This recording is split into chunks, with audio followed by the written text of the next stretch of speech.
So it's hour gym time now. So আজকে আপনাদের কাছে একটা কোশ্চেন করতে চাই, অ্যাকচুয়ালি ফিটনেস বলতে আপনারা কি বুঝেন? What do you mean by fitness? Like আপনারা এটাকে কীভাবে মেজার করেন? লাইক একজন মানুষের বডি সাইজ কত বড়, তার মাসেল কত বেশি, রাইট? নর্মালি আমরা এটাই ফিটনেস হিসেবে কাউন্ট করি বা মনে করি, বাট কমপ্লিটলি রং। আপনারা যারা এটাকে ফিটনেস হিসেবে মনে করেন, কমপ্লিটলি রং। আপনার fitness actually it's more over depends on your internal organs, specially আপনার হার্ট এফিসিয়েন্সি, আপনার লাঞ্চ কত ভালোভাবে কাজ করে, আপনার কার্ডিওভাস্কুলার এন্ডুরেন্স কেমন, আপনার mobility, balance, coordination, agility, specially like functional training, এগুলো কেমন কাজ করে। It's all about the fitness. Fitness is not only just muscle and your physique.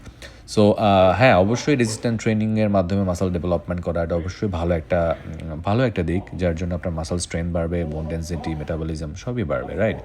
কিন্তু কার্ডিওভাস্কুলার অর্থাৎ হার্ট অ্যান্ড ব্লাড ভেসেলস কতটা এফিসিয়েন্টলি অক্সিজেন রিচ ব্লাড আপনার শরীরে পৌঁছে দিচ্ছে, সেটাও আবার ফিটনেসের সবচেয়ে বেশি গুরুত্বপূর্ণ অংশ। আপনার লাঞ্চ কতটা এফিসিয়েন্টলি অক্সিজেন এক্সচেঞ্জ করতে পারছে, আপনার হার্ট কতটা ভালোভাবে কাজের সময় ব্লাড পাম্প করতে পারছে। সো ফাংশনাল ট্রেনিং আমি বারবার বলছি।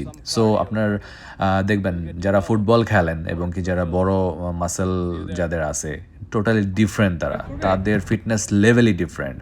আপনি কখনোই দেখবেন না যারা ফুটবল খেলতেছে তারা যে লেভেলের ফাংশনাল ট্রেনিংগুলো করছে, তাদের কার্ডিওভাস্কুলার অ্যাক্টিভিটি, তাদের অ্যাজিলিটি, তাদের রিয়াকশন টাইম অনেক অনেক বেশি ফাস্ট এই মাসল বিল্ড আপের চাইতে, যারা বড় বড় মাসল। সো ডেফিনেটলি আপনি মাসল বিল্ড আপ একটা ভালো জিনিস, কিন্তু কখনোই অনলি মাসল বিল্ডিংয়ের উপর ডিপেন্ড করবেন না। আপনার এই ধরনের ফাংশনাল ট্রেনিং যেগুলো কার্ডিওভাস্কুলার অ্যাক্টিভিটি অনেক বেশি বেটার করবে, সেগুলোকে আপনার করতে হবে। So take wise decision before going just with only gaining muscles. It's important to do functional training.